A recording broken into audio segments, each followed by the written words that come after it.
বাংলাদেশের বাইরে পৃথিবীর বিভিন্ন প্রান্তে যেখান থেকে চ্যানেল দেখছেন আপনাদের সকলকে সাদর আমন্ত্রণ তৃতীয় মাত্রা দেখবার জন্য। প্রিয় দর্শক, কোভিড-19 বা করোনা ভাইরাস গোটা পৃথিবীকে এমন একটা অস্থিরতা, আতঙ্ক এবং উদ্বেগের মধ্যে ঠেলে দিয়েছে যে এর থেকে কবে নিষ্কৃতি মিলবে কেউই জানে না। গোটা পৃথিবীর প্রতিটি মানুষই, কিছু কিছু অংশ বাদ দিয়ে প্রতিটি মানুষই এখন এই এক ধরনের মৃত্যু আতঙ্কের মধ্যে আছে। আমরা সবাই মারা যাব সেটি আমাদের নিশ্চিত, কিন্তু সবসময় মৃত্যুর সঙ্গে লড়াই করা বা মৃত্যুর আতঙ্কে থাকা সেটি বোধহয় পৃথিবীতে বহু বছর পরে, বোধহয় 100 বছর পরে এরকম গোটা পৃথিবী জুড়ে এই আতঙ্ক সবার মধ্যে আছে। এবং এই ঝুঁকি কেবল এখন স্বাস্থ্যজনিত বা মৃত্যু ঝুঁকির মধ্যেই সীমাবদ্ধ নেই। এই ঝুঁকি এখন অর্থনৈতিক, সামাজিক, রাজনৈতিক, মনস্তাত্ত্বিক নানা ঝুঁকির মধ্যে ছড়িয়ে পড়েছে। আমাদের শিক্ষা ব্যবস্থা প্রায় হুমকির মুখে। সব মিলিয়ে এই কোভিড-19 বা করোনা নতুন এক বিশ্ব ব্যবস্থায় ঠেলে দিচ্ছে পৃথিবীকে। সেটি যেমন বলা হচ্ছে, তেমনি আমূল বদলে যাবে অনেক কিছুই। পুরনো ধ্যান ধারণা, পুরনো আচার আচরণ, পৃথিবীর সব কিছুই বদলে যাবে। কিন্তু কোথায় নিয়ে যাচ্ছে কোভিড-19 আমাদেরকে, এবং আজকের যে পরিস্থিতি সেটি বোঝার জন্যে, বাংলাদেশের পরিস্থিতি এবং গোটা পৃথিবীর পরিস্থিতি বোঝার জন্য আমার সঙ্গে আজকে তৃতীয় মাত্রায় যোগ দিচ্ছেন তিনজন অতিথি। আমার সঙ্গে স্টুডিওতে বসা আছেন লিডারশিপ স্টাডিজ ফাউন্ডেশনের chairman doctor Sinha Ahmed Saeed.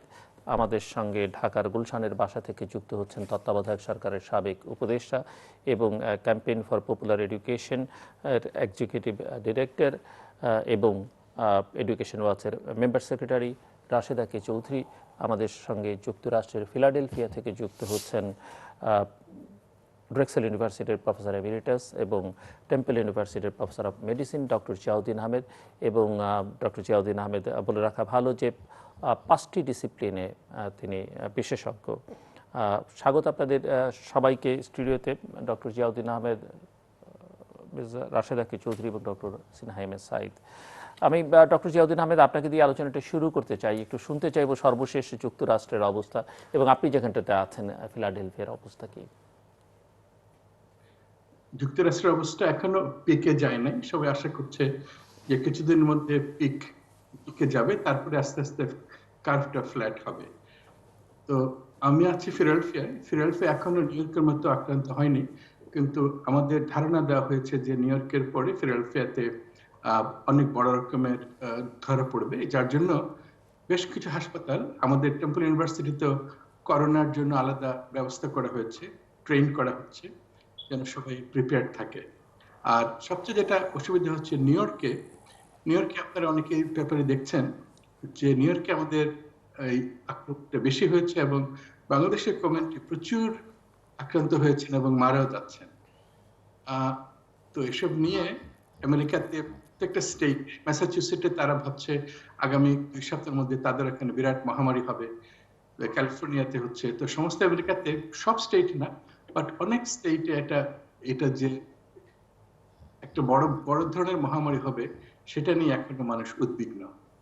So ফিলাডেলফিয়ার ক্ষেত্রে এই আতঙ্কটা কেন, বা এই যে ফিলাডেলফিয়া কেউ ধরবে সেটি কেন মনে হচ্ছে? মানে এই পূর্বাভাস কোত্থেকে কিভাবে আসলো? এগুলো আসলে সায়েন্টিস্টরা স্ট্যাটিস্টিক্যাল অ্যানালিসিস করে কিভাবে পিক হবে, কোথা থেকে কোথায় যাচ্ছে, এটা তারা ট্রেন্ডটা দেখে বোঝে। কারণ এটা যখন প্রথম আসলো, এটা ইনসিম্পটোমেটিক ভাবে অনেকে জানি না, আমি একজনের সাথে কথা বলছি তার ভাইরাস আছে এমন হয়ে গেল। তো এসব কারণে প্রথমে তো কেউ টের পায়নি, ডাক্তারের টের পান নাই, যেমন এই জন্য অনেক ডাক্তার এফেক্টেড হয়েছে, নার্সের এফেক্ট হয়েছে, আত্মীয় স্বজন, বন্ধু বান্ধব, কলিগরা এফেক্টেড হয়েছে।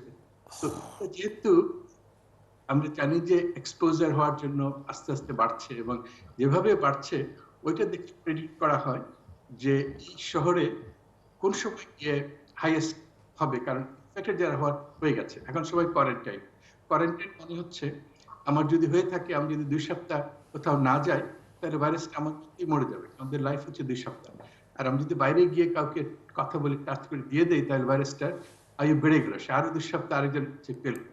এইসব কারণে কোয়ারেন্টাইনের পরে এই নাম্বারগুলো দেখে মনে করা হচ্ছে যে সার্টেন দিনের পরে পিক হবে বা কোন জায়গাতে এটা যাবে আগে এই ট্রেন্ড। এখানে একটা প্রশ্ন আমি জাস্ট আজকে আমার কাছে মনে হলো যে কোয়ারেন্টাইনের কথা বলা হচ্ছে 2 সপ্তাহ বা 3 সপ্তাহ থাকলে আপনি যেমনটা বলছেন যে মারা যাবে। ঠিক আছে, আমি এই আতঙ্ক থেকে বা আমাকে সন্দেহ থেকে আমি কোয়ারেন্টাইনে থাকলাম এবং আমি সুস্থ হলাম, কিন্তু আবার 14 দিন পরে আমি তো ঘরের বাইরে যাচ্ছি, তো সে সময় তো আমি আবার এই ভাইরাস আমার মধ্যে ঢুকতে পারে বা যে কারোর মধ্যে ঢুকতে পারে। ইউজুয়ালি ভাইরাস গুলো, এই corona virus usually antibody develop হয়। আমার যদি একবার হয়ে যায় চিকেন পক্সের মতো, বা কিন্তু অ্যান্টিবডি যদি এক বছর থাকে, তো আশা করা যাচ্ছিল যে এটার যে আমি একবার যদি হয় তাহলে আবার আমার আর হবে না বাইরে, কারণ আমার অ্যান্টিবডি, আমার রেজিস্ট্যান্স বডির মধ্যে ডেভেলপ হয়েছে, যেটা আমরা ভ্যাকসিন দিয়ে করি। তো এটা বলা হচ্ছে, যদিও কিছু প্রশ্ন উঠছে কোরিয়াতে বা চায়নাতে, যে কিছু কিছু তারা দেখছে যে কমার পরে আবার ইনফেকশনটা দেখা যাচ্ছে। জি। তারা শিওর না যে এটা কি তাদের ভিতরে যেটা সুপ্ত ছিল এখনো এক্সক্রিট হয় নাই, সেই ভাইরাসটা আবার কিছুক্ষণের জন্য জাগলো না নতুন ইনফেকশন, এটা এখনো শিওর না। তবে সায়েন্টিস্টরা আশা করছেন যে যারা এক্সপোজড হয়েছেন, অসুস্থ যারা হয়েছেন, তাদের ডেফিনেটলি অ্যান্টিবডি হবে। আর যারা মাইল্ডলি ইনফেক্টেড হয়েছেন, হালকা সিমটমস, তাদেরও হয়তো অ্যান্টিবডি হবে, কিন্তু ওই অ্যান্টিবডি এনাফ কিনা, এনাফ লেভেল এখনো। আরেকটা প্রশ্ন করে আমি রাশেদা চৌধুরীর কাছে যাচ্ছি যে আমাদের বাংলাদেশে যে পরিমাণ মারা গেছেন, তার চাইতে বাইরে প্রবাসী বাংলাদেশিরা বিভিন্ন দেশে অনেক বেশি মারা গেছেন। যুক্তরাষ্ট্রের সংখ্যাটা সবচেয়ে বেশি, এবং যুক্তরাষ্ট্রের ভেতরে যারা মারা যাচ্ছেন বিভিন্ন দেশ, মানে মার্কিন সিটিজেন, বলা হচ্ছে যে এদের মধ্যে মাইনরিটি, অর্থাৎ আফ্রিকান আমেরিকান বা অন্যান্য দেশ থেকে যারা মাইগ্রেট করে গেছেন, তাদের সংখ্যাটা অনেক বেশি। এর কারণ কি বলে মনে হয় আপনার? আচ্ছা, এর এর প্রথমে ছিল না, প্রথমে ছিল সব সাদাদের।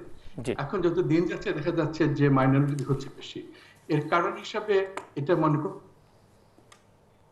যারা ওয়েল অফ না, তারা একটু কনসেন্ট্রেটেড জায়গাতে থাকেন, তাদের সোশ্যাল ডিস্টেন্সিং এর ডিফিকাল্টি হয়, তো যার জন্য এই জন্য এটা ছড়াচ্ছে। এই জন্য অনেকে হোমলেস বা যারা আফ্রিকান কমিউনিটি বা ইভেন এশিয়ান কমিউনিটি, তাদের দেখে তো মনে করা হচ্ছে জেনেটিক্যালি কোনো কারণ আছে কিনা, সেটা পরীক্ষা করা হবে ভবিষ্যতে। কারণ থাকতেও পারে কোন দেশে দেখা গেছে সেম ভাইরাস বেশি লোককে মারছে, কোন কোন দেশে কম লোককে মারছে। তো এটার জন্য যদি কিছু প্রোটেকশন থাকে, কারোর কারোর কম থাকে, সেটার জন্য এখনো রিসার্চ হচ্ছে।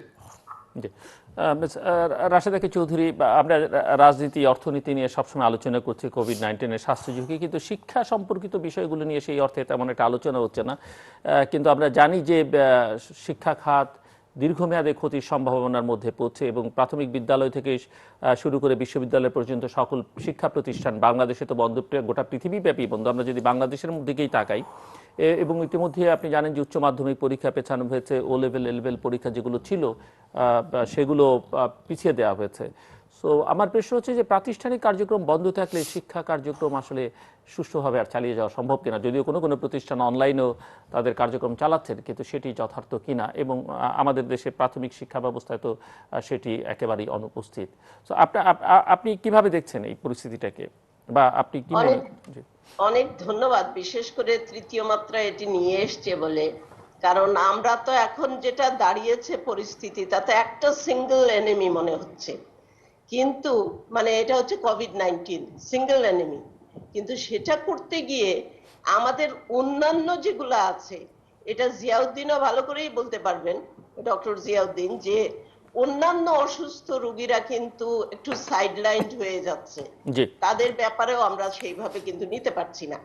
একই অবস্থা আমাদের শিক্ষা ক্ষেত্রেও পড়ছে, কারণ ওই দুর্যোগটা সামাল দিতে গিয়ে কোভিড-19 এই যে মৃত্যু, এই যে মিছিল পৃথিবীতে, এই সুবাদে আমি একটা জিনিস বলি, যেটা হচ্ছে যে যারা আমাদের, বিশেষ করে আমাদের প্রবাসীরা যারা বাইরে এই কোভিড-19 কারণে মারা গেছেন, তাদের প্রতি আমার শ্রদ্ধাঞ্জলি নিবেদন করছি। বিশেষ করে ডাক্তার, কেয়ার গিভার যারা মারা যাচ্ছেন, বা যাদেরকে আমি সোজা কথা বলবো ভাষা সৈনিকের মতো করোনা সৈনিক যারা, তাদের জন্য কিন্তু আমাদের অভিবাদন। এখানে পরিচ্ছন্নতা কর্মী থেকে শুরু করে সবাই, ডাক্তাররা ফ্রন্ট লাইনে যারা আছেন। তারপরে যদি আসি যে শিক্ষার যে ব্যবস্থাটা করা হচ্ছে, কারণ সরকারও বুঝতে পেরেছেন যে এই যে শিক্ষা পঞ্জিটা কিন্তু একদম তছনছ হয়ে গেছে সারা পৃথিবীব্যাপী, সারা পৃথিবীতেই হয়েছে যে পরীক্ষা পিছিয়ে যাচ্ছে, নিয়মিত স্কুল করা যাচ্ছে না ইত্যাদি। উন্নত বিশ্বে তারা অনলাইনের মাধ্যমে দেওয়ার চেষ্টা করছেন, সেখানে হয়তো খুবই নগণ্য কাউকে তারা রিচ করতে পারছেন না, কিন্তু আমাদের দেশে এই সংখ্যাটা কিন্তু মোটামুটি বেশি। যেমন আমি যদি সোজা কথা বলি, এখনো 30 থেকে 35% শিক্ষার্থী কিন্তু প্রথম প্রজন্মের শিক্ষার্থী আমাদের দেশে প্রাথমিকে। তাদের কাছে পৌঁছাতে গেলে যে বাড়িতে যে সহায়তা ঘরে বসে, এটা কিন্তু মা বাবার পক্ষে দেয়া সম্ভব হচ্ছে না। অন্যদিকে যারা কর্মজীবী মায়েরা বিশেষ করে আছেন, তারা মা বাবারা ঘরে বসে কাজ করছেন, সন্তানের লেখাপড়া অত দেখতে পাচ্ছেন না, বা সময় দেয়া অনলাইনে হলেও সেখানে সরকার কিন্তু একটা ভালো কাজ করেছেন, এটা আমাদের সাধুবাদ দিতেই হবে, যে বিটিভির মাধ্যমে দেওয়ার ব্যবস্থা করেছেন। বিটিভির কিন্তু ষষ্ঠ শ্রেণী থেকে দশম শ্রেণী পর্যন্ত না, প্রাথমিকও শুরু হয়েছে, কিন্তু প্রাথমিকও শুরু হয়েছে, প্রাথমিক ও গণশিক্ষা মন্ত্রণালয় অতি সম্প্রতি শুরু করেছে। কারণ প্রাথমিকের শিক্ষার্থীদের মনোযোগ ধরে রাখা টিভির মাধ্যমে এবং ওইরকম একটা গতবাঁধা লেখাপড়ার মধ্য দিয়ে এটা সম্ভব না, একটু সময় লেগেছে। এখনো আমি বলবো যে উন্নত মানের হয়নি, সেটা হবে হয়তো, কারণ এখানে তো শিক্ষকদের দক্ষতা যোগ্যতা, এই যে অনলাইন টিচিং এর যে একটা আলাদা একটা দক্ষতা দরকার, সেটা এখনো তারা শিখছেন, পারবেন আশা করি। কিন্তু আমাদের চিন্তাটা অন্য জায়গায়, যে সবার কাছে কি পৌঁছাতে পারছি এর মধ্য দিয়ে, মনে হয় না। আমার প্রতিবন্ধীরা কোথায়, যে ভিজুয়ালি দৃষ্টি প্রতিবন্ধী যারা, আমার আদিবাসী জনগোষ্ঠী কোথায়, আমার চর হাওর চা বাগানে যারা থাকে, তাদেরকে কিভাবে যাচ্ছে? এবং রাশেদা কে চৌধুরী, আপনি জানেন যে আপনি তো প্রাথমিক শিক্ষা গণশিক্ষা নিয়ে অনেক কাজ করেন। প্রাথমিক শিক্ষা মানে স্কুলে যারা যায়, প্রাইমারি স্কুলে, তাদের সকলের বাড়িতে টেলিভিশন আছে কিনা বাংলাদেশে, সেটি একটু বোঝা দরকার। আমি আপনার কাছ থেকে বুঝতে চাই। এবং গণবিশ্ববিদ্যালয়ের অনলাইনে ক্লাস নেওয়ার উদ্যোগ নিয়েছে, সেটিও আমরা জানি যে প্রায় শতকরা 91% শিক্ষার্থী চায় না, যে তারা অনলাইনে ক্লাস করতে আগ্রহী নয় তারা। তো এর আর কোনো বিকল্প আছে কিনা, সেটিও একটা প্রশ্ন। এখন যেটা হচ্ছে যে টেলিভিশনের মাধ্যমে সবার কাছে পৌঁছানো যাচ্ছে না, আমি কিন্তু বারবারই বললাম, এটা যে বলা হচ্ছে সবার কাছে নাই, কিন্তু বিটিভির যেহেতু সবচেয়ে বেশি মানে পৌঁছানোর ক্ষমতা, সেই হিসাবে আমরা ধরে নিচ্ছি বিটিভি একটা সংখ্যা শিক্ষার্থীকে ধরতে পারছে। কিন্তু তারপরেও আমাদের কাছে কিন্তু তথ্য আসছে যে শিক্ষার্থী, অভিভাবক, শিক্ষার্থী এরা জানেন না এখনো, ওইভাবে আমরা জানান দিতে পারিনি।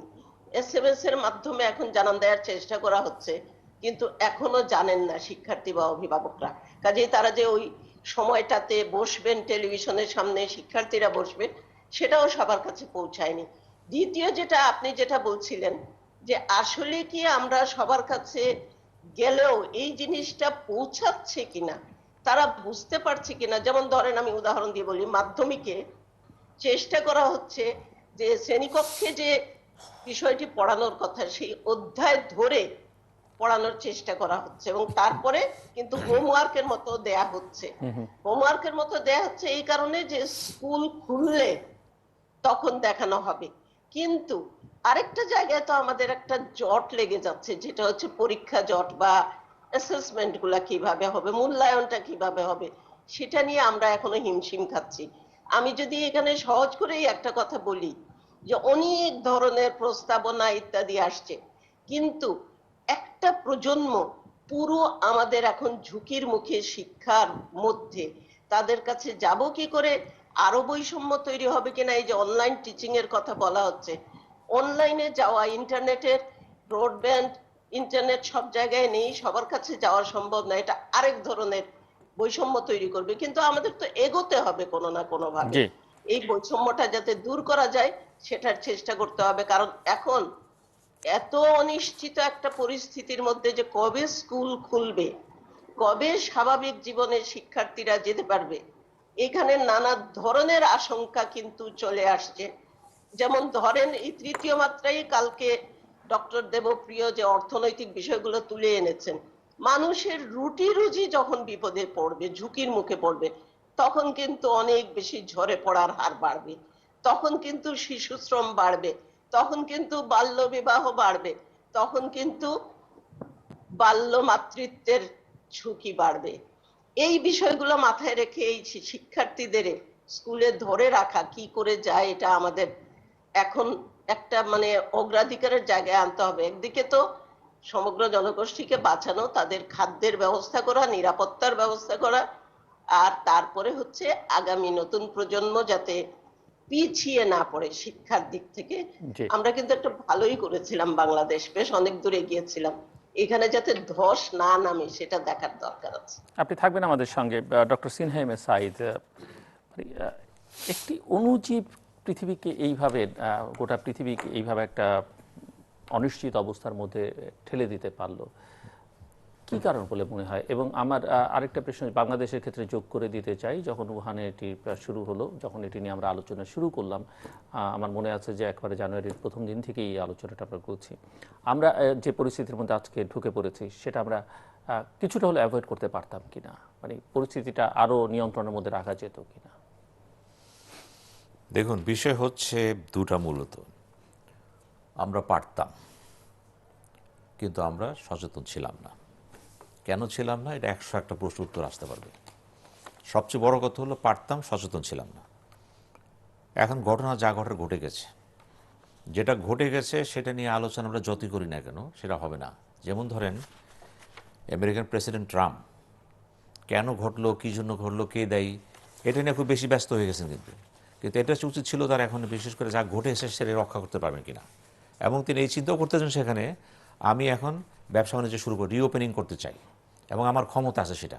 যেটা নিয়ে বিভিন্ন গভর্নররা তার প্রতিবাদ করছেন, আপনার ক্ষমতা নাই, এটা গভর্নরদের ক্ষমতা আছে এখানে। এই যে বিষয়গুলি দেখেন, ওই বিতর্কটা ভিন্ন বিতর্ক। এখন প্রশ্ন হচ্ছে বাংলাদেশে পারত, হয়নি। না হওয়ার কারণে এখন কী দাঁড়াচ্ছে এখানে?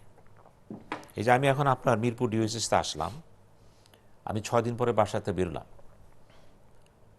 আমি যখন আসতেছিলাম দেখলাম চতুর্দিকে বিহারি ক্যাম্প দেখলাম, আরও অনেক জায়গায় দেখলাম, মানে একটা মিছিলের মতো সব বসে আছে, কিন্তু আড্ডা মারতেছে। ওই যে পাঠক উবার সবই চলতেছে সেখানে। কীভাবে চলতেছে? এখন তো বলা হচ্ছে যে লকডাউন করা হয়েছে, বা সামরিক বা পুলিশ বাহিনী আছে সেখানে আছে, সবাই নাকের ডগর উপর দেখে দিলে হচ্ছে। কিন্তু এগুলো এর অর্থ হলেই যে লকডাউন সম্পর্কে মানুষের যে ধারণা এবং এই করোনা ভাইরাসটা কী, এটাও কিন্তু তারা মোটামুটি মুখে মুখে বলতেছে, বাস্তবে কিন্তু কেউ ওয়াকিবহল না যে পর্যন্ত তাকে হিট না করবে। যখন আমরা দেখতে পারতেছি যে সন্তান তার মাকে জঙ্গলে রেখে আসতেছে, স্ত্রী স্বামী তার স্ত্রীকে বাইরে রেখে আসতেছে, এবং সবচেয়ে দুঃখজনক হলো যে ওয়াইফ, আপনি তো একটু ভালো করে বললেন, রেখে আসছে, কাছেই তো যাচ্ছে না, মানে যাওয়ার সুযোগ নেই। এখন প্রশ্ন হচ্ছে যে এই সংকটটা কেন হচ্ছে, এই ভীতিটা কেন হচ্ছে? কারণ বাংলাদেশে মানুষের ভিতরে কতগুলি স্পেসিফিক আছে দেখেন। এখানকার মানুষগুলি মূলত ধর্মভীরু, ধর্ম বিশ্বাস করে তারা। এবং ধর্মে বিশ্বাস করার ক্ষেত্রে দুটা জিনিস আছে কিন্তু। একটা হচ্ছে বুঝা বিশ্বাস করে আর না বুঝে বিশ্বাস করে। কিন্তু এখানে যেহেতু ধর্মচর্চাটা আমাদের এখানে সেভাবে আপনার মানে পুঁথিগত, যেটা মুখস্থ, এটা না যে আপনি ধর্মকে আপনার বোঝার চেষ্টা করতেছেন, পরে চেষ্টা তা না। এখন এই বিশ্বাসটা কই থেকে আসলো? বাংলাদেশে আলোকে সাধারণত পীর, দরবেশ, ফকির বা মাওলানা যারা আছেন তারা এগুলি ব্যাখ্যা দিচ্ছেন, কিন্তু বিশেষ করে ওয়াজের মধ্যে দেওয়া হচ্ছে। কিন্তু সেই ব্যাখ্যাগুলো কিন্তু একতরফা ব্যাখ্যা, এবং সেই ব্যাখ্যাগুলো আসলে বিজ্ঞানসম্মত কিনা, আসলে কোরআন সম্মত কিনা, সেগুলো কিন্তু গবেষণা হয়নি। এই লাইনে কিন্তু গবেষণা করার প্রয়োজন আছে এখন। যে ওয়াজ যেগুলো হচ্ছে, ব্যাখ্যা দেওয়া হচ্ছে বা যার পড়ানো হচ্ছে, কী হচ্ছে, মানুষ কেন ভুল বুঝতেছে। যেমন টেলিভিশনে দেখলাম একজনকে জিজ্ঞেস করলো, বয়স্ক লোক, সে না মসজিদে গেছে, সে মানে না এগুলো। কেন গেছেন? আমি গেছি। কেন? আমি আল্লাহ ডাকে গেছি, আল্লাহ আজান দিতে গেছি। তো আপনি জানেন না যাও খারাপ, এই তো মৃত্যুর ভয় আছে। শোনেন, মারবে তো একজনই, যিনি করোনা পাঠাইছে। তো উনি যেখানে মারবে আমাকে মারবে, এটা নিয়ে আমরা কথা বলার দরকার নেই। এই যে তাদের প্রতিত বিশ্বাসগুলো, এই বিশ্বাসগুলো ভেদ করা যাবে না। কিন্তু এখন আপনি লকডাউন করেছেন, তো লকডাউন করার আগে, লকডাউন যখন করবেন, লকডাউন করার অর্থ কী? আপনি যাতে এটা সোশ্যাল ডিস্টেন্সিং মেনটেন করতেছেন, কিন্তু লকডাউন করার অর্থ এই তো না জনগোষ্ঠীকে মেরে ফেলা, না খায়া। এখানে মানবাধিকার বসে চলে আসবে। কদিন পর দেখবেন মানবাধিকার কমিশন কথা বলছে, মানবাধিকার কর্মীরা কথা বলবে যে আপনি যে আমাকে লকডাউন করে রাখলেন, আমার অন্য বস্ত্র, বাসস্থান, চিকিৎসা কোথায়? যেমন ধরেন পুলিশের নতুন আইজি সাহেব বলেছেন, হয় ঘরে থাকেন না কবরে যান। বড় সাংঘাতিক কথা কিন্তু, হয় ঘরে থাকেন না কবরে যান। অর্থাৎ হলো তিনি তাকে পজিটিভ সেন্সে কথাটা বলেছেন, সতর্ক করার জন্য বলেছেন, বলেছেন। মানে কতটুকু ভয়াবহ রোগ এটা। কিন্তু মানুষ কিন্তু সেটাকে তোয়াক্কাই করতেছে না, কারণ তার ক্ষুধার যন্ত্রণা, তার প্রয়োজনীয় যন্ত্রণা সে মানতেছে না এগুলো। এখন যদি লকডাউন করতে চান বা কোয়ারেন্টাইন যেটাই আপনি করবেন, আপনি বলছেন সোশ্যাল ডিস্টেন্সিং, এটা কিন্তু এই কনসেপ্টটা দেখেন সব জায়গায় আসতেছে, কিন্তু তার চেয়ে গুরুত্বপূর্ণ হলো উইদিন সোশ্যাল ডিস্টেন্সিং তার ফিজিক্যাল ডিস্টেন্সিং থাকতে হবে। কিন্তু আমি সমাজে মিশতেছি না, কিন্তু আমি কিন্তু সমাজের বৃহত্তর অঙ্গনে যাচ্ছি না, আমি ক্ষুদ্র অঙ্গনে কিন্তু মিলামেশা করতেছি। স্লোগানটা উচিত ছিল সোশ্যাল অ্যান্ড পার্সোনাল ডিস্টেন্সিং, তাহলে মানুষ বুঝতো এটা কি ফিজিক্যাল ডিস্টেন্স যেটা হয়। এখন বাংলাদেশে কিন্তু এটা নাই ধরতে গেলে। এখন আমাদের রোগীর সংখ্যা কত, আমরা টেস্ট কতটা করতে পারতেছি, এই যে মাঝে মাঝে সরকার বিজ্ঞাপন দিচ্ছে, মাঝে মাঝে কথা যারা বলেন সরকারের পক্ষ থেকে, এতজন টেস্ট করে এতজন হলো, ঠিক আছে, এতজন টেস্ট করা হলো এতজন হয়েছে, কিন্তু টেস্ট করেননি কতজন, লোক সংখ্যা তো 20 কোটি। সেই অনুপাতে এই যে দেখেন নতুন একটা তথ্য বেরিয়ে আসছে যে 2 ধরনের ভাইরাস হতে পারে, এটা রোগের নেচারটা। যদি চীন থেকে আসে তাহলে তার হবে, তার ক্ষতির পরিমাণটা কম 2.5%, ইতালিতে আসলে 10%। যদি আমাদের এখানে ইতালিতে যারা আসছে তারা ওই যে ফরিদপুর থেকে, তারা কিন্তু কোয়ারেন্টাইনে বসে রয়েছে কিন্তু অনেক। কিন্তু আমরা এখনো জানি না ব্যক্তি কতটুকু ঘটেছে। ব্যক্তি যতটুকু ঘটুক, বিশ্বাস করার ব্যাপার আছে যেখানে আমি বিশ্বাস করি ব্যক্তিগতভাবে যে এই মুহূর্তে বাংলাদেশে করোনা ভাইরাসে আক্রান্ত সংখ্যা কয়েক লক্ষ হবে, কিন্তু যদি আমরা গবেষণা করতে পারতাম, টেস্ট করতে পারতাম। কিন্তু যখন টেস্টে প্রমাণিত হবে হয়েছে, সেটা বলাই হচ্ছে যে অনেকের আছে কিন্তু এমনি ভালো হয়ে যাবে, সে বুঝবেও না যে তার সে বুঝবেও না, কারণ সে বোঝার সুযোগও তার নাই। এখন যে ভালো হয়ে যাবে, সে ভালো হয়ে যাবে। কিন্তু এই থেকে ধরেন সবচেয়ে বড় ইম্প্যাক্ট হচ্ছে এখানে সামাজিক অস্থিরতা দেখা দিবে, অর্থনৈতিকভাবে যেটা ঘটবে এখানে। এই যে মৌসুমটা কি, ধান চালের মৌসুম। প্রধানমন্ত্রী বললেন যে খাদ্য মজুদ আছে 17 লক্ষ মেট্রিক টন, ভেরি গুড, অসুবিধা হবে না, খাদ্য থাকবে। এখন কিন্তু চাল, এই 2 সপ্তাহ পরে কিন্তু চাল কাটতে হবে আপনাকে, ধান কাটার জন্য এখন কৃষক পাওয়া যাচ্ছে না, কারণ করোনার জন্য কেউ সংঘবদ্ধ হতে পারছেন না। এই ক্ষেত্রে সরকারের কিন্তু প্রণোদনার দরকার, সহযোগিতা দরকার, কারণ আপনি যদি খাদ্য শস্য তুলতে না পারেন, এই খাদ্য শস্য কিন্তু জমিতে পড়ে থাকবে, তখন কি হবে? এখন শুরুতে কিন্তু পদক্ষেপ নেওয়া প্রয়োজন। এখন কথা আছে সরকার কত দিকে দেখবে, সমস্যাটা এত ব্যাপক, জীবনের প্রত্যেকটা ক্ষেত্রে, অর্থনৈতিক, সামাজিক, রাজনৈতিক, সাংস্কৃতিক প্রত্যেক ক্ষেত্রেই একটা ঘাটতি দেখা দিচ্ছে। এবং এই ঘাটতি পূরণের জন্য সরকার প্রস্তুত ছিল না, পৃথিবীর কোনো সরকার প্রস্তুত ছিল না। কিন্তু আমাদের এখানে সরকার কী করতে পারে, আমি যেটা মনে করতেছি আমার ক্ষুদ্র দৃষ্টিকোণ থেকে, আমি লিডারশিপ প্রেক্ষাপটে কথা বলবো, কারণ এটা নিয়ে আমি গবেষণা করি। আমার প্রেক্ষাপটে মনে হচ্ছে কি, এই মুহূর্তে দরকার ছিল বা এখনও আছে, জাতীয় পর্যায়ে একটা করোনা ক্রাইসিস একটা কমিটি গঠন করা প্রধানমন্ত্রীর নেতৃত্বে। সেখানে দলমন্ত্রীর বিশেষে এনজিওতে শুরু করে সবাইকে রাখেন, এবং তারই একটা রূপ দেন ডিস্ট্রিক্ট লেভেলে ডিসি সাহেব না, ডিসিকে দিয়ে পার করতে পারবেন না আপনি। এইখানে দরকার প্রত্যেক ডিস্ট্রিক্টে একজন করে মন্ত্রী নিয়োগ করেন, এবং সেই মন্ত্রীর আওতায় ওই জেলা লেভেলে যারা নেতা আছেন, এনজিও আছে, তাদের সঙ্গে করেন, এবং তাদের মধ্যে উপজেলা পর্যন্ত যান, এবং একটা গণসচেতনতা সৃষ্টি হবে। কিন্তু এইভাবে আসলে হবে কি, প্রধানমন্ত্রীর মেসেজটা পৌঁছে যাবে। দুঃখজনক হলো যখন কানাডার প্রধানমন্ত্রী বলেন আপনারা ঘরে থাকেন, আমি রাস্তায় নেমে গেলাম, কারণ আমি আপনার নির্বাচিত প্রতিনিধি। আর আমাদের কি হয়েছে, এমপি সাহেবরা ঘরে বসে গেছেন, চেয়ারম্যানরা ঘরে বসে গেছেন, মন্ত্রীরা ঘরে বসে গেছেন। অদ্ভুত ঘটনা। কিন্তু জনপ্রতিনিধি, আমরা ডাক্তারদের কথা বলি, ওই যে ভাইয়া আছেন, হিপোক্রেটিক ওথ, ডাক্তারকে নেন, ওথ আছে তাদের, কিন্তু মেম্বার অফ পার্লামেন্ট ওথ ছিল, কিন্তু জেলা পরিষদ ওথ ছিল, কিন্তু নির্বাচন ওথ ছিল সবারই। কিন্তু আমরা মানুষের সেবা করব, সবচেয়ে বড় সেবা হচ্ছে রাজনীতিবিদদের সেবা, বড় অঙ্গন এটা। এই সেবা থেকে এখন আমরা সব কথা ডাক্তার সাহেবরা করতেছেন, ঠিক আছে, তারা হেলথ, তারা আমাদের স্বাস্থ্য সৈনিক। এখন তারা কি করতে পারে, সবচেয়ে বড় সৈনিকরা ঘরে বসে গেছেন, তাহলে কি হবে? সরকারের তরফ থেকে আমার যেটা মনে হচ্ছে কিছুটা স্ট্র্যাটেজিক্যাল ভুল হয়ে গেছে। এখনও সময় আছে। প্রধানমন্ত্রী আপনি অনেক কিছু করেছেন, অনেক কিছু করবেন, আপনার আন্তরিকতা আছে, বৈশিষ্ট্য আছে, কিন্তু আপনি কিন্তু একসময় বলেছিলেন, বঙ্গবন্ধু বলেছিলেন চাটার গোষ্ঠী চাইটা খেয়ে ফেলেছে। আপনি কি বলেছিলেন, আমি ছাড়া সবাই পারচেজেবল। যেই দেশে একজন প্রধানমন্ত্রী ছাড়া সবাইকে কিনা যায়, সেই দেশে চাউল চুরি হবে না কি হবে? সেটা উনি ওনার দলের লোকজনের কথা, দলের কথাই আমি বলছি, আমি আওয়ামী লীগের কথাই বলতেছি, সে তো তাদের লক্ষ্য করে বলছে আমি ছাড়া সবাই পারচেজেবল। যদি তাই হয় তাহলে এই যে আওয়ামী লীগ আজকে যেগুলো হচ্ছে বিভিন্ন সেক্টরে, আজকে শুধু যে চুরি, যেটা হচ্ছে তেল, আর তেল সবই হবে। কেন হবে? এখন হওয়ার পরে বলবেন এরা তো আগে আওয়ামী লীগ করতো, যারা এগুলি করে তারা আগেও করতো, এটা দল জানতো, কিন্তু নতুন জানা দরকার নেই তো। এখন যদি ঠিক ক্রাইসিস মেনটেন করতে চান, তা ত্রাণ বন্টন করতে হবে সরাসরি আর্মিকে দিয়ে, সেনাবাহিনীকে দিয়ে। ত্রাণ বন্টন সেনাবাহিনী করবে, উপরে কমিটি থাকবে, ডিস্ট্রিক্ট লেভেলে মন্ত্রী নিয়োগ করতে হবে, সেখানে কমিটি থাকবে, এবং এই কমিটিতে যারা আসবে থাকবে সবার সমন্বিত প্রচেষ্টা। করোনা ফাইটটা কোনো দলীয় না, রাজনৈতিক না, এটা সম্পূর্ণ একটা ফাইট, যে ফাইটে পুরা জাতি এক কণ্ঠ এক স্বর করোনার বিরুদ্ধে আমাদের লড়তে হবে, আমাদেরকে বাঁচতে। পাশাপাশি আসবো আবার আমি আপনার কাছে, যে পাশাপাশি কি এক লাইনে পাশাপাশি এক লাইনে বলেন। দেখেন, নরেন্দ্র মোদী যে বক্তৃতা দিলেন, উনি কি বললেন? উনি সবাইকে অনুরোধ করলেন ঘরের দরজায় লক্ষ্মীর চিত্র ছবি এঁকে রাখেন। খেয়াল করেন কিন্তু ইতালিতে বললেন আমার যা করার আমি করেছি, আকাশে তাকায় আছি।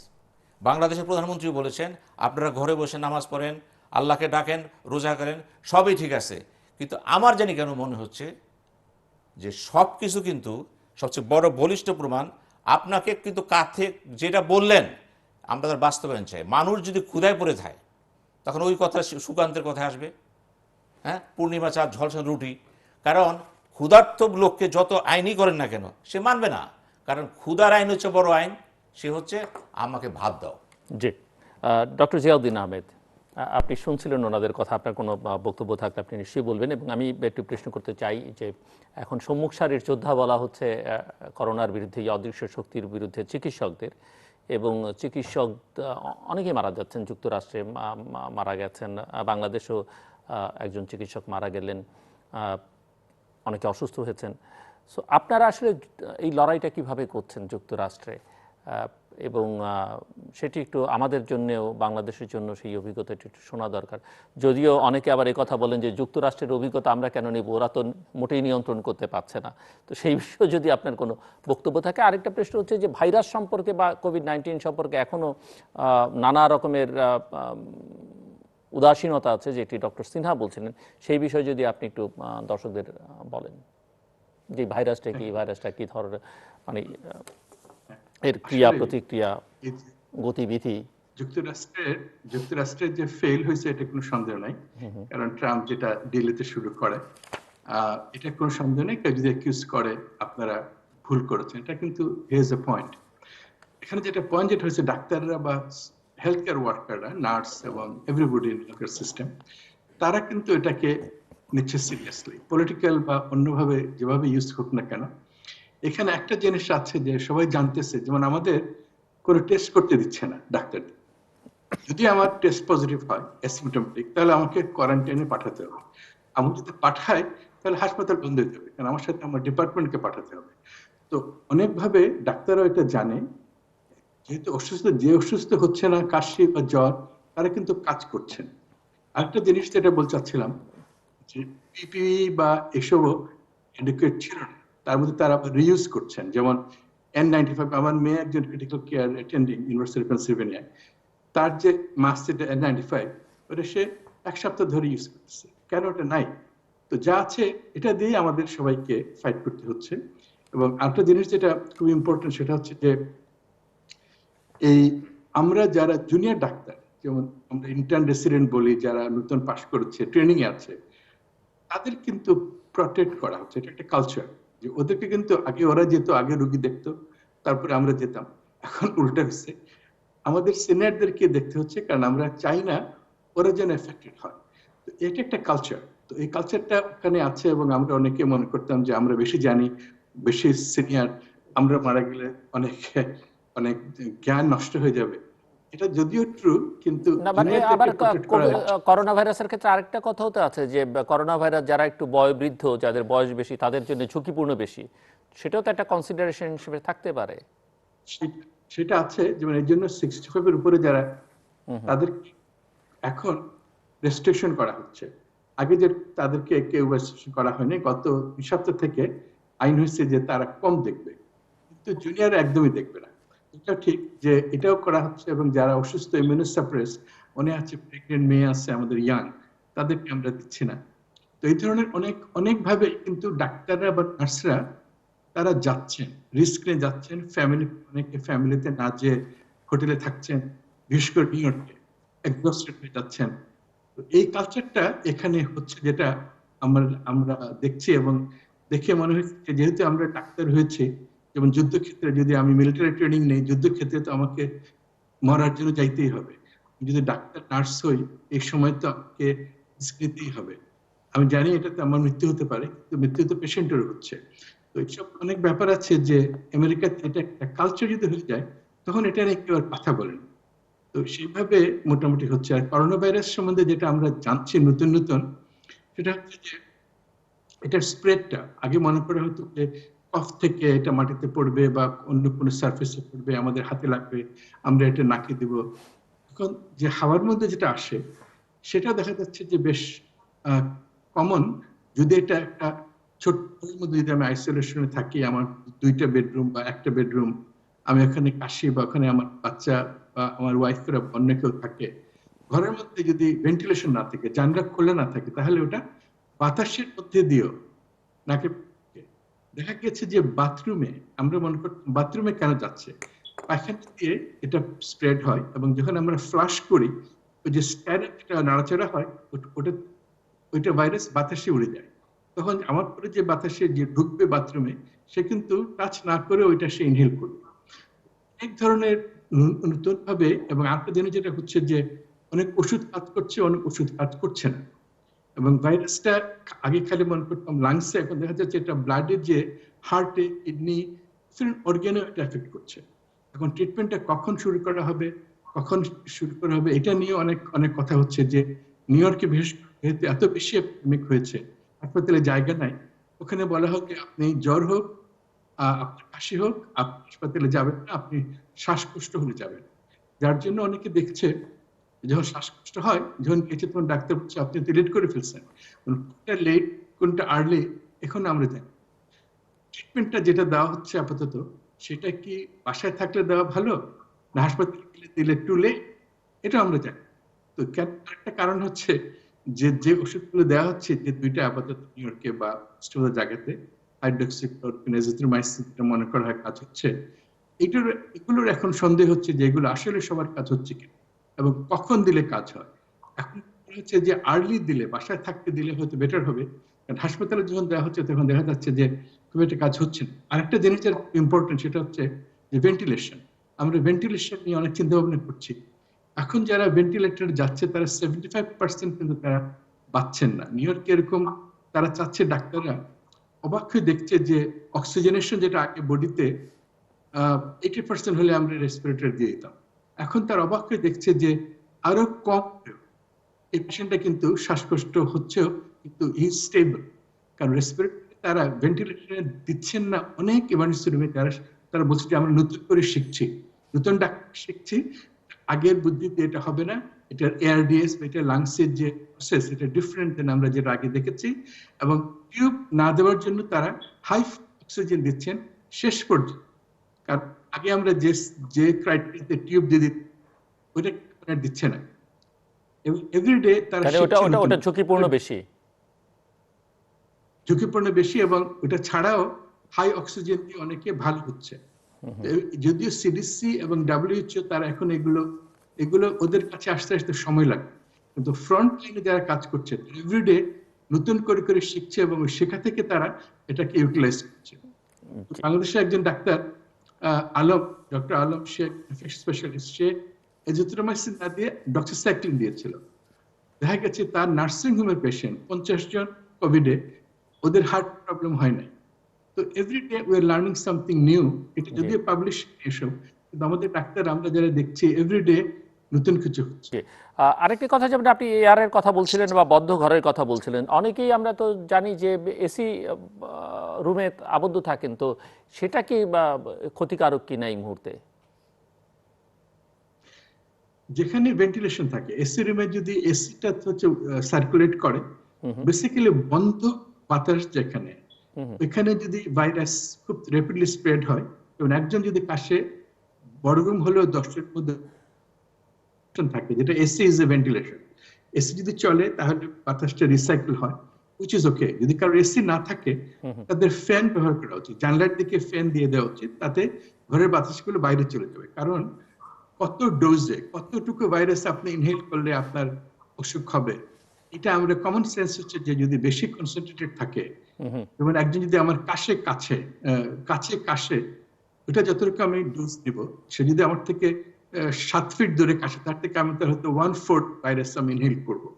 এসব সিম্পল ফিলসফি, এগুলো চিন্তা ভাবনা করে ventilated room is very important. যার জন্য চায়নাতে তারা যখন আইসোলেট করলো, তারা কিন্তু হাসপাতালে করে নাই, তারা করেছে খোলা লঙ্গরখানার মতো হাসপাতাল। জি এখন আমেরিকা বা পৃথিবীতে বলা হচ্ছে যে হাসপাতাল এখনকার মতো যে ছোট্ট ঘর, একটা বিল্ডিং বানিয়ে 5 তলা ছোট ছোট কেবিন করা, that may not be the best thing. আগে যেরকম পুরো খোলা হাসপাতাল থাকতো, যেখানে অনেক ভেন্টিলেশন থাকতো, ওইগুলো maybe better for this particular situation. জি মিস রাশেদা কে চৌধুরী, আমি আবার আপনার প্রসঙ্গে মানে আপনার জায়গাতেই ফেরত যাই যে এটা তো অবধারিত যে এবার সেশন জট তৈরি হবে দীর্ঘমেয়াদে, কেননা পরীক্ষা যেভাবে পিছিয়ে যাচ্ছে এবং একাডেমিক ইয়ারও অনেকগুলোই একেবারে শেষ মুহূর্তে নতুন একাডেমিক ইয়ার শুরু হবে অনেক জায়গায়। সো এই ক্ষতি পুষিয়ে উঠবার জন্য আসলে কি ধরনের পদক্ষেপ নেওয়া দরকার এবং প্রাতিষ্ঠানিক সিলেবাসের পাশাপাশি আরও কোনো বিষয় অন্তর্ভুক্ত করা প্রয়োজন কিনা সেটাও একটা দিক। এবং আমরা বলছি বটে যে আমরা ডিজিটাল বাংলাদেশ, কিন্তু অনেক জায়গায় এই ডিজিটালাইজেশনের ছোঁয়া লাগেনি, তো সেটাও একটা বড় চ্যালেঞ্জ। এবং আরেকটি বড় চ্যালেঞ্জ হচ্ছে যে আমাদের এখানে 3 ধরনের পাঠ্যক্রম, 3 ধরনের শিক্ষা ব্যবস্থা। তো এই 3 ধরনের শিক্ষা ব্যবস্থা এই সংকট মোকাবেলার জন্য একই পদ্ধতি তো কার্যকর হবে না, বা হচ্ছে কি না? আমরা প্রথমেই তো বাসটা মিস করেছি। এটা হয়েছিল আমাদের সংবিধানে যে ইউনিফর্ম টাইপ অফ এডুকেশন বলা হয়েছিল, তারপরে ক্ষুদ্রতে ক্ষুদ্র শিক্ষা কমিশনেও সেটা এসেছিল, কিন্তু বাস্তবতা বর্তমানে যেটা, যে মোটা দাগে আপনি যেটা বললেন 3 ধারার শিক্ষা, একটি হচ্ছে মূল ধারা, আরেকটি হচ্ছে ধর্মীয় ধারা, আর আরেকটি হচ্ছে ইংরেজি মাধ্যম। এই 3 ধারার শিক্ষার মধ্যে তো নানা ধরনের বৈষম্য আছে। এখন আমরা যে পরিস্থিতির মধ্যে পড়েছি, সেখানে এই বৈষম্যগুলো মাথায় রেখেই আমাদের কিন্তু উত্তরণের পথ খুঁজতে হবে। আমরা অতি সম্প্রতি এই ঘটনাগুলো গত 1 সপ্তাহের মধ্যে 35টি উপজেলায় শিক্ষক এবং যারা কাজ করছেন জানতে চেয়েছিলাম, বিশেষ করে বেসরকারি সংগঠনগুলা কে কি করছেন, কিভাবে উত্তরণ সম্ভব। শিক্ষকরা মূলত যেটা বলতে চেয়েছেন, শিক্ষক সংগঠনগুলা তারা যেটা বলতে চেয়েছেন যে সিলেবাসটাকে কাটছাট করে মূল্যায়নের জায়গাটা সঠিক রাখতে হবে এবং পরবর্তীতে এটা যাতে এই আপদকালীন পরিস্থিতি থেকে উত্তরণের পরে পরবর্তীতে যাতে এটাকে অ্যাডজাস্ট করা যায়, সেইভাবে আমাদের পুরো পরিকল্পনা সাজাতে হবে। দ্বিতীয়, তারা যেটা বলেছেন, বর্তমানে যে কোনো মূল্যে শিক্ষার্থীদের রিচ করার প্রয়োজন আছে, কিন্তু তার সাথে আমি ডক্টর সিনহা যে কথাটা বলেছেন, পেটে খিদে থাকলে শিক্ষা তো দূরের কথা, ঘরের কাজেই তো কাজ করা মুশকিল হয়ে যাবে। সেই জায়গায়ও কিন্তু শিক্ষা মন্ত্রণালয় বা প্রাথমিক মন্ত্রণালয়ের দুটো খুব ভালো মেকানিজম আছে। একটি হলো তারা কিন্তু স্টাইপেন্ড বিতরণ করেন, মায়ের কাছে যায় SMS এর মাধ্যমে, মোবাইল ব্যাংকিং এর মাধ্যমে, সেটার আওতায় এবং পরিধি বাড়ানো, এইভাবে ত্রাণ বিতরণের নানা ধরনের কারচুপি হচ্ছে আমরা দেখতে পাচ্ছি। সরাসরি অর্থটা দিয়ে দেয়া, বিশেষ করে এই তথ্যটা তো আছে কোন শিক্ষার্থীর ঘরে কি অবস্থা, এটা তো আমাদের উপজেলা শিক্ষা প্রশাসনের কাছে আছে। সেই মেকানিজমটা কিন্তু খাদ্য মন্ত্রণালয়ও কাজে লাগাতে পারেন, দুর্যোগ মন্ত্রণালয়ও কাজে লাগাতে পারেন। এগুলার কিন্তু উপায় যেগুলো ইতিমধ্যে আছে সেগুলাকে কাজে লাগানো সম্ভব। এবং সেখানে আসলে বাবা মা চিন্তা করবে আমার সন্তানরে আমি কি খাওয়াবো, লেখাপড়ার চেয়ে ওইটাই এখন বড় হয়ে যাচ্ছে কিন্তু বর্তমানে। এবং বিশাল একটা জনগোষ্ঠীর মধ্যে রুটি রুজির চিন্তা যেখানে চলে এসছে, সেটা আমাদের কিন্তু মাথায় রাখা দরকার। আপনি সেশন জটের কথা বলেছেন, সেশন জট অবশ্যই হবে। শিক্ষকদের কাছ থেকে যে কথাটা ডক্টর সিনহা বলেছেন, যে একটা জাতীয় টাস্ক ফোর্স যদি করা যেত এবং সেখানে যদি স্থানীয়ভাবে এনারা কিভাবে কাজ করবেন, স্থানীয় সরকারের সাথে, স্থানীয় প্রশাসনের সাথে, এবং শিক্ষার ক্ষেত্রে আমি বলবো শিক্ষকদের সাথে, স্বাস্থ্যের ক্ষেত্রে আমি বলবো যে অবশ্যই স্বাস্থ্য সেবা যারা দিয়ে থাকেন তাদের সাথে, এই ধরনের মত বিনিময়গুলো করা খুবই প্রয়োজন, এবং করে মাঠের খবরটা জানা খুব প্রয়োজন। জি এই যে ঢাকায় বসে সব সময় তো সম্ভব হয় না, মাঠের তথ্যগুলা এখন কি পরিস্থিতিতে আছে আমাদের পরিবারগুলা, শিক্ষার্থীরা, স্বাস্থ্যকর্মীরা কোথায় কি অবস্থায় আছেন, পরিচ্ছন্নতা কর্মীদের কথা আমাদের মনেই থাকে না, তারা তো স্বাস্থ্য সেবার একটা বড় অংশ। তাদের কথাও মাথায় রেখে আমরা যদি বর্তমান এবং মধ্যমেয়াদী এবং যেটাকে বলা হচ্ছে কোভিড উত্তরণের পরে পোস্ট কোভিড সিনারিওতে যদি আমরা কি করতে চাই এখনই যদি পরিকল্পনা না করি, আমরা কিন্তু ওখানে পৌঁছাতে পারবো না। এবং পরিকল্পনা করার জন্য এই সবাইকে নিয়ে একটা টাস্ক ফোর্স করাটা খুবই জরুরি। জি আমিও এটাকে সমর্থন মীর করি। চৌধুরী, একটা বিষয় একটু আপনার কাছে জানতে চাইবো, খুব ছোট্ট করে যদি আপনি আমাদেরকে বলেন যে আমরা এবার লক্ষ্য করছি যে বেসরকারি উন্নয়ন সংস্থা বা এনজিও বলে যারা পরিচিত, তাদের সেই ধরনের তৎপরতা কিন্তু তাদেরকে আমরা নানান দুর্যোগে দেখতে পাই। বাংলাদেশের উন্নয়ন অগ্রগতিতে তাদের যথেষ্ট অবদান আছে, কিন্তু এই কোভিড-19 সময় কিন্তু তাদের কোনো তৎপরতা অন্তত গণমাধ্যম সূত্রে আমরা দেখতে পাচ্ছি না। আমি এটা আংশিক সত্য বলবো, পুরো না। কারণ আপনারাও জানেন যে আমরা ব্র্যাক তো পৃথিবীর বৃহত্তম এনজিও। ব্র্যাক ইতিমধ্যেই 1 মিলিয়নের উপরে মানুষের কাছে পৌঁছে গেছে তাদের ত্রাণ সেবা নিয়ে, তাদের শিক্ষা সচেতনতার বিষয়গুলো নিয়ে, বিশেষ করে স্বাস্থ্য সচেতনতার। অন্যান্য বেসরকারি সংগঠনগুলো মাঠে ময়দানে কাজ করছে। প্রথম দিকে আতঙ্কিত ছিল, বের হয় নাই, এটাও ঠিক, ছুটিতে ছিল, অনেকে চলে গেছিল দেশের বাইরে ইত্যাদি। দেশের বাইরে মানে ঢাকার বাইরে বা জেলা শহরের বাইরে। এখন তারা ফেরত এসছে, কিন্তু সেখানে বেসরকারি সংগঠনগুলো পড়েছে এক ধরনের বিপদে। আমি যদি বলি কথাটা এইভাবে, তাদের মধ্যে অনেকেই ক্ষুদ্র ঋণ নিয়ে কিন্তু কাজগুলো চালিয়ে যান, সেটা কিন্তু এখন ঝুঁকির মুখে।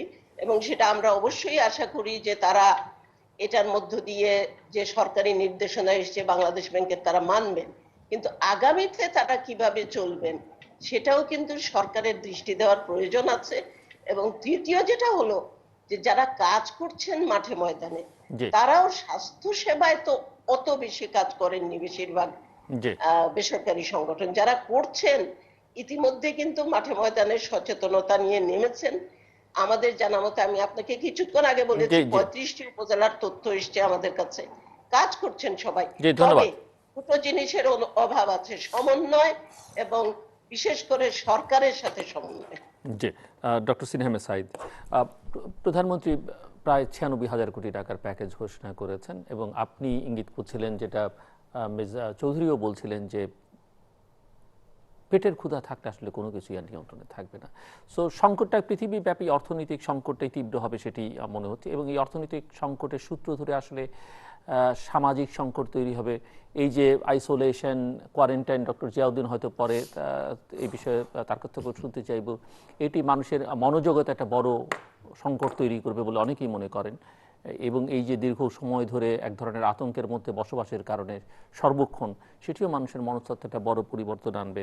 তো সব বিলিয়ে আসলে আপনার কাছে কি মনে হচ্ছে যে কি কি ঝুঁকি আমাদেরকে নিকট ভবিষ্যতে মোকাবেলা করতে হতে পারে? আমি বাংলাদেশের কনটেক্সটে আলোচনা করতে চাইছি, এবং সেই সঙ্গে একথাও বলা হচ্ছে যে নতুন এক বিশ্ব ব্যবস্থায় পৃথিবী প্রবেশ করছে, পুরনো জায়গায় ফেরত যাবে না, পৃথিবীর অনেক কিছুই বদলে যাবে, পলিটিক্যাল রেজিমগুলো নানা রকমের প্রশ্নের মুখে পড়বে, নানা রকমের সমস্যা তাদেরকে মোকাবেলা করতে হবে, জনরোষ তৈরি হতে পারে।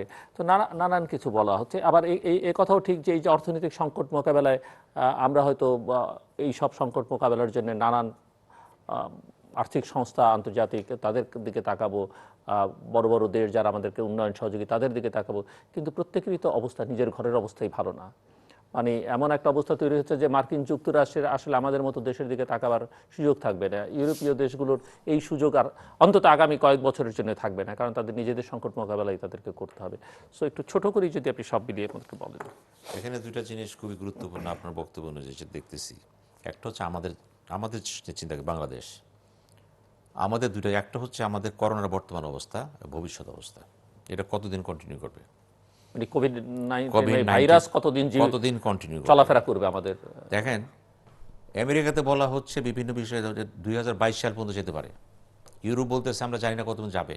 আমরা তো এখনো জানি না কত যাবে, কারণ অনেক জায়গায় গ্রাফটা নিচের দিকে নেমে আবার উঠে উপর যাচ্ছে। দিকে উঠতেছে। অর্থাৎ এটার যে চারিত্রিক বৈশিষ্ট্য, সেই বৈশিষ্ট্যটা এখনো কিন্তু গবেষণা এটার উপর হতেই হবে, কারণ এই গবেষণা এত তাড়াতাড়ি হবে না, তো সময় লাগবে। এটা এরকম কার্পটা এরকম হচ্ছে, ঘুরতেছে গেলে কাঁপতেছে সমানে, ঠিক না? এটা আমাদের যেটা হবে, যদি মনে করেন এটা প্রলং করে, তাহলে যে প্রণোদনা দেওয়া হচ্ছে এখন 96,000 কোটি টাকা দিলেন, আরও দিবেন, আপনি কতদিন দিবেন? যেই সেক্টর দিচ্ছেন, শিল্প ক্ষেত্রে দিলেন, মধ্যম ক্ষেত্রে দিলেন, গার্মেন্টস ক্ষেত্রে কিছু দিচ্ছেন, সবই দিচ্ছেন, কিন্তু ইন্টারেস্টটা কমাই দিচ্ছেন, টাকাটা ফেরত দিতে হবে কিন্তু। তো এই টাকাটা এমনিতে আমাদের ঋণ খেলাপির যে সংখ্যা, কথা হলো যে ঋণ খেলাপি সিস্টেম নিঃসন্দেহে রাখেন। আমি আপনি এখানে বলতেছি, আমি চ্যালেঞ্জ দিয়ে বলতে পারি, এই করোনার পরবর্তী ঋণ খেলাপি সৃষ্টি হবে, কারণ যে সমস্ত শিল্প কারখানাগুলো পুঁজির জন্য চালাতে পারবে না, চালাতে না পারলেই তারা আবার একই অবস্থা হয়ে যাবে তাদের। কিন্তু এতে করে যারা ওই যে ঋণ খেলাপি হিসেবে মানে অভ্যাসবশত ঋণ খেলাপি হয়েছে, এখানে তারা সুযোগটা বেশি না, নেবে এখানে চরিত্রের দিক থেকে। অভ্যাসের যে ব্যাপার হলো কি, এবার কিন্তু অভ্যাসের বাইরে কম হবে, বেশি হবে। অভ্যাসের বাইরে বেশি হবে, কারণ কিন্তু অভ্যাস যাদের তাদের তো অভ্যাস যাদের, তারা সবসময় সুবিধা। এবার তারা যাদের অভ্যাস সুযোগটা খারাপ, ওই যে চাল চুরি করছে না, গম চুরি করতেছে না, ধরা পড়তেছে না, এইখানেও কিছু খারাপ লোক সব জায়গায় থাকবে।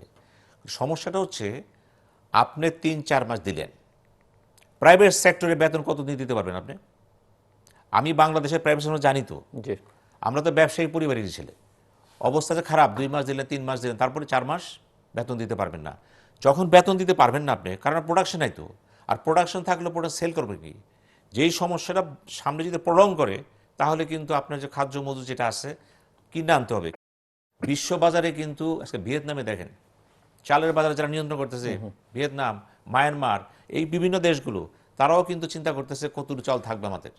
অর্থাৎ পৃথিবীতে কিন্তু একটা অনাহারের পদধূলি কিন্তু জাতিসংঘ ইতিমধ্যে বলে দিয়েছে কিন্তু, যে একটি দুর্ভিক্ষ অবস্থা বিরাজ সামনে করতে পারে কিন্তু। তা আপনাকে সব কিছু বিবেচনা করে করোনা এত উলটপালট করে দিয়েছে, সারা পৃথিবীকে তছনছ করে দিয়েছে কিন্তু।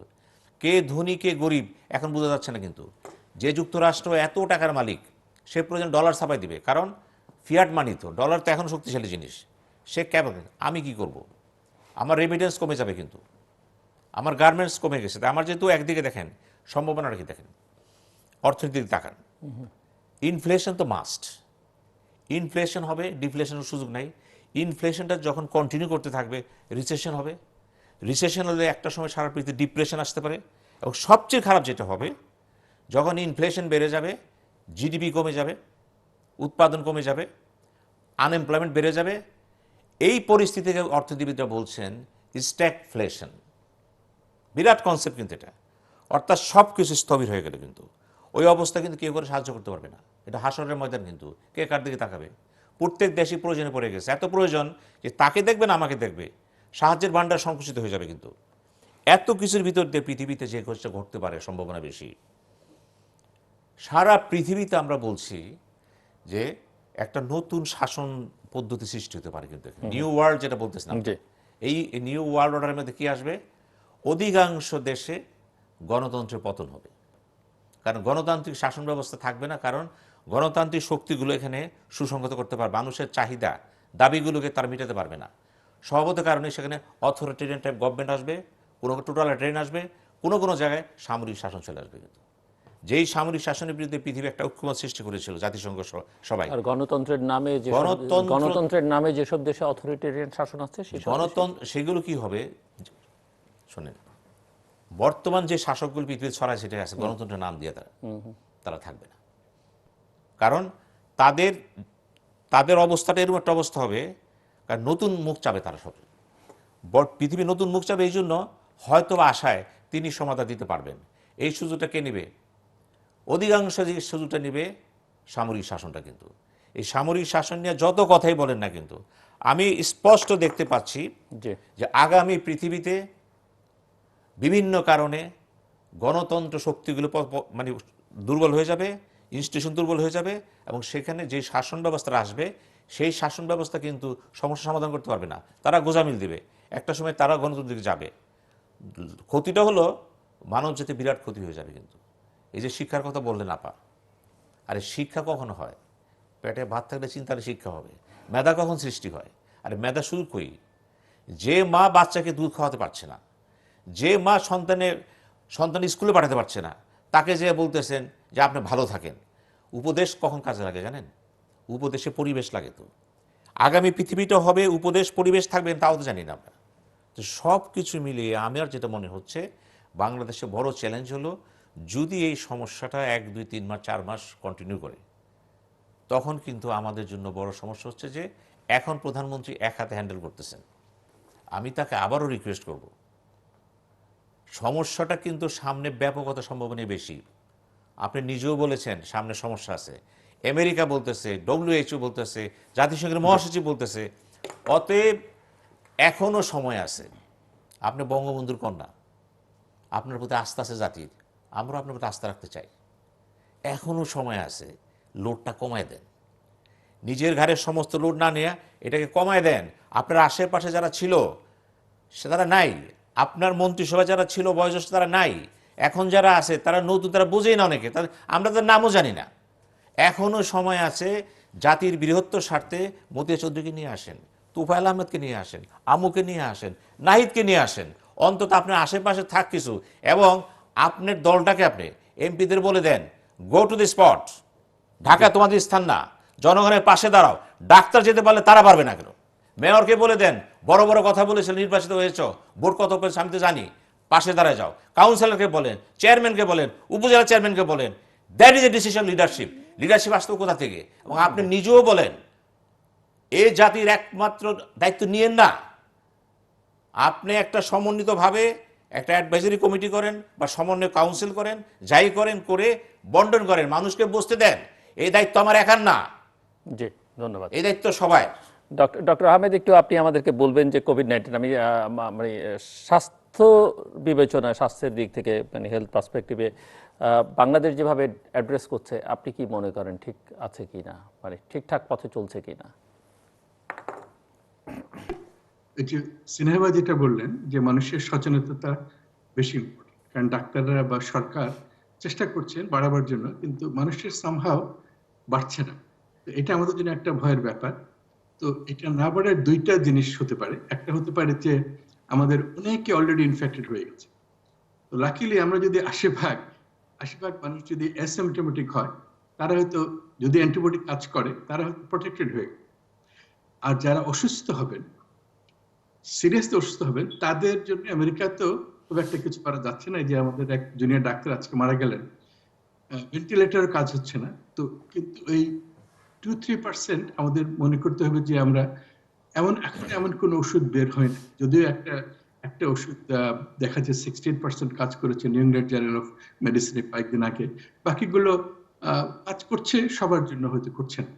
তো আমার যেটা ধারণা, বাংলাদেশে যে ব্যাপার, যেটা ইন্ডিয়াতে যেরকম তারা ফার্মার্সদেরকে এখন ছেড়ে দিয়েছেন মোদি, যে যা আপনারা মাঠে যান, আমাদের ট্রাম্প এটা মেয়ের 1 তারিখে খুলতে চাচ্ছেন, রিস্ক নেই, বাড়বে জেনেও যে যত প্রিকশন নেওয়ার পরে খোলার জন্য, কারণ ফিনান্সিয়াল ইয়েটা, হেলথ ইম্পর্টেন্ট। ডেনমার্কে বাচ্চাদের স্কুলে যাওয়া শুরু করে দিয়েছে, অন্য জায়গাতে স্পেন বা ইটালিতে তারাও রিলিজ করছে। কেন করছে? জানতেছে কিন্তু রিস্ক আছে, তাও করছেন। জিরো রিস্ক হবে না। কিন্তু আমাদের যদি কালচার ডেভেলপড হয়, আমরা যদি জানি কখন আমরা একজন আরেকজনকে দেবো না, মাস্ক পরবো, হাত ধোবো, বা যেগুলো প্রিকশন ওইগুলো মানবো, সেগুলো আমেরিকাতে তাই করা হবে। এবং আরেকটা জিনিস যেটা হচ্ছে, যেটা আমি জানি না, অ্যান্টিবডি টেস্ট। অ্যান্টিবডিটা হচ্ছে যে ইনফেকশন যদি হয়ে, তারপরে একটা প্রতিরোধ ক্ষমতা আছে কিনা সেটার জন্য একটা টেস্ট। ওইটাতে দুইটা জিনিস হবে। এটাতে ভাইরাস, নর্মালি আমরা টেস্ট করি ভাইরাসটাকে দেখি আছে কিনা, কিন্তু অ্যান্টিবডি দেখা হয় যে ভাইরাসটা আপনার ভিতরে প্রতিরোধ ক্ষমতায় তাকে জাগানোর প্রোটিন গুলো তৈরি করছে কিনা। তো দুইটা জিনিস আছে। যদি একটা প্রোটিন হলে মনে হয় যে আপনার রিস্ক ইনফেকশন, ওইটা হলে আপনি এখনো রিস্কি, আপনি বাইরে যাবেন। আরেকটা হচ্ছে যদি আপনার যেটা আসে, তার মানে আপনি অলরেডি প্রোটেক্টেড। এটা ধারণা, নর্মালি ধারণা করা হয়, এটাতে আশা করা হচ্ছে এটা হবে। এই টেস্টটা এখন আমেরিকাতে প্রচুর ভাবে করা হবে। কেন করা হবে? এই টেস্ট দেখা যায় যে এটা পজিটিভ আছে, আপনি যেমন আমেরিকার বড় বড় শিল্প, যেমন গাড়ি কোম্পানি দিচ্ছেন, তাদেরকে কাজ করতে দেবে। আমরা হেলথ কেয়ার ওয়ার্কার, আমরা ভয় পাবো না আগের মতো। বাংলাদেশে হয়তো গার্মেন্ট ফ্যাক্টরিতে এখন তারা কাজ করছেন, এখন কাজ করছেন না, কিন্তু বাংলাদেশে এটা একটা ব্যাকবোন। এটাতে যদি 50% কমিয়ে সোশ্যাল ডিস্টেন্সিং করে অ্যান্টিবডি টেস্ট করে যদি করা যায়, তাহলে এটা একটা ফিজিবিলিটি চিন্তা করতে পারে। তো এসব মিলে যে, আর আমি দেখছি আরেকটা জিনিস যেটা সিনহা বলছে, যে লোকালি যেমন গভর্নর আমেরিকাতে প্রত্যেক স্টেটের গভর্নররা তারা বলতেছে we know how to handle our Trump সাহেব যাই বলেন না কেন। ঠিক এরকম যেমন সিলেটে একটা করোনা হাসপাতাল, শামসুদ্দিন হাসপাতাল, করোনা হাসপাতাল করা হয়েছে, কিন্তু ওখানে তেমন ইকুইপমেন্ট নাই। কেন নাই? Government it's not possible immediately সবখানে দেওয়া।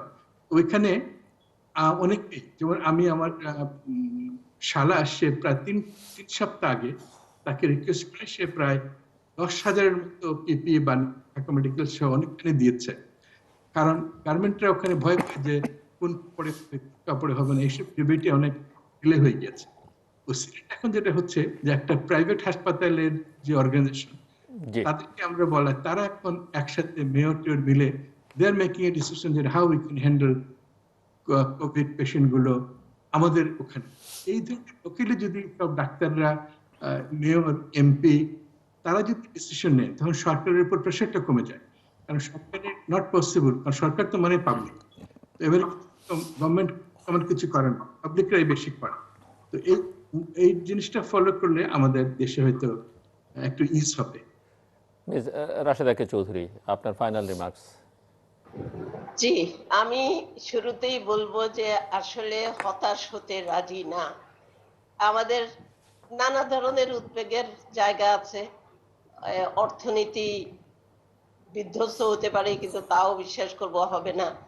আমাদের গণতান্ত্রিক ব্যবস্থা ঝুঁকির মুখে পড়তে পারে, কিন্তু তারপরেও ডক্টর জিয়া যেটা বললেন যে আমাদের যে রুটি রুজির ব্যবস্থা মানুষকে করার জন্য আমাদেরকে যদি সামনে বিশেষ ব্যবস্থা দিনে আমাদের অর্থনীতির চালিকা শক্তি যেগুলা, সেগুলোর ব্যবস্থা করা যায়, তাহলে আমরা হয়তো মানুষের শুধু ত্রাণ না, মানুষ তো কাজ চায়, রুটি রুজির ব্যবস্থা চায়, সেই জায়গাটাতে যদি আমরা যেতে পারি এবং নানা ধরনের প্রিকশন নিয়ে, কিন্তু যেতে গেলে ঘুরে ফিরে যে জায়গাটাতে আসবে সেটা হচ্ছে সিদ্ধান্ত গ্রহণ, সময় মতো যথাস্থানে যথাযথ সিদ্ধান্ত গ্রহণ, এবং সেখানে সবাইকে নিয়ে যারা এখানে কন্ট্রিবিউট করতে পারবেন, বিশেষ অবদান রাখতে পারবেন, তাদেরকে নিয়ে সর্বোচ্চ পর্যায় থেকে যদি ব্যবস্থা নেওয়া যায়, আমি বিশ্বাস করি আমরা হোঁচট খাবো,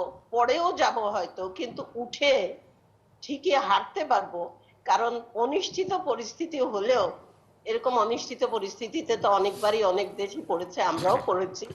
এমনকি ওই ফিনান্সিয়াল ক্রাঞ্চের সময় বলা হয়েছিল ধসে যাবে আমাদের অর্থনীতি, কিন্তু ধসে যায়নি। কিন্তু তার জন্য তো উত্তরণের উপায়গুলো সঠিক হতে হবে, সঠিক সময়ে সঠিক পদক্ষেপ, সেটাই প্রয়োজন। বাট তখনকার সংকট তো এক্সটার্নাল সংকট ছিল, এখন তো আপনার অভ্যন্তরীণ এবং এক্সটার্নাল দুটো মিলিয়ে।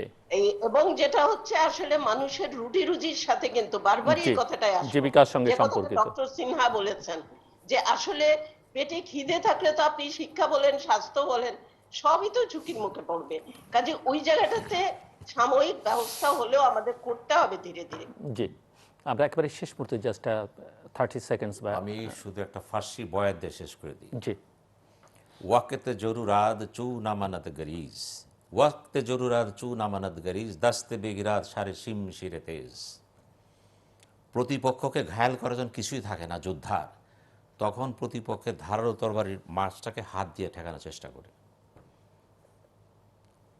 আমি বিশ্বাস করি যদি প্রধানমন্ত্রী জাতীয় স্বার্থের নিরিখে, বৃহত্তর জনগোষ্ঠীর স্বার্থের নিরিখে সঠিক সিদ্ধান্ত নিয়ে আগাতে পারেন, তাহলে আমাদেরকে ওই পর্যায়ে যেতে হবে না। জি, অনেক ধন্যবাদ ডক্টর সিনহা সাইদ, ডক্টর জিয়াউদ্দিন আহমেদ এবং মিস রাশেদা কে চৌধুরী আমাদের সঙ্গে এই আলোচনায় অংশ নেবার জন্য। দর্শক, কথা হচ্ছিল কোভিড-19 বা করোনা ভাইরাস এবং এর নানান ক্রিয়া প্রতিক্রিয়া, পার্শ্ব প্রতিক্রিয়া নিয়ে, এবং পরিস্থিতিটা আসলে ভয়াবহ, শুধু বাংলাদেশের জন্য নয়, গোটা পৃথিবীর জন্যে। এবং আমাদের শিক্ষা ব্যবস্থা তছনছ হবার পথে, অর্থনীতি চরম হুমকির মুখে, এবং সবচেয়ে বড় কথা হচ্ছে যে মানুষের জীবিকা এবং ক্ষুধা, সেটি বড় সংকট হয়ে দেখা দেবে আগামী দিন, এবং সেটি আসলে আমাদের সামাজিক, রাজনৈতিক, অর্থনৈতিক গোটা ব্যবস্থাকেই আমূল ঝাঁকুনি দিবে। এবং এই মুহূর্তটাকে আসলে যেহেতু লড়াইটা একটা অদৃশ্য শক্তির বিরুদ্ধে, আমার অতিথিরা বলছেন যে এটাকে বিশেষ মুহূর্ত হিসেবে বিবেচনা করতে হবে এবং বিশেষ ব্যবস্থা নিতে হবে। অন্য সময় এই ধরনের পরিস্থিতি যে ধরনের ব্যবস্থা নেওয়া হয় বা সংকট মোকাবেলার জন্য সেই সব ব্যবস্থায় আসলে এবার চলবে না, যে বিশেষ রকমের ব্যবস্থা নিতে হবে। জাতীয় টাস্কফোর্স করবার কথা বলেছেন, সমন্বয় একটা বড় সংকটের কথা বলেছেন সরকারের ভেতরে, এবং সরকারের সঙ্গে অন্যান্য শক্তির যে সমন্বয়, সেই সমন্বয়ের জায়গাটা নিশ্চিত করতে হবে। এবং সব কথার মূল কথা যে ঘরে থাকতে হবে, নিরাপদে থাকতে হবে, দূরত্বে থাকতে হবে।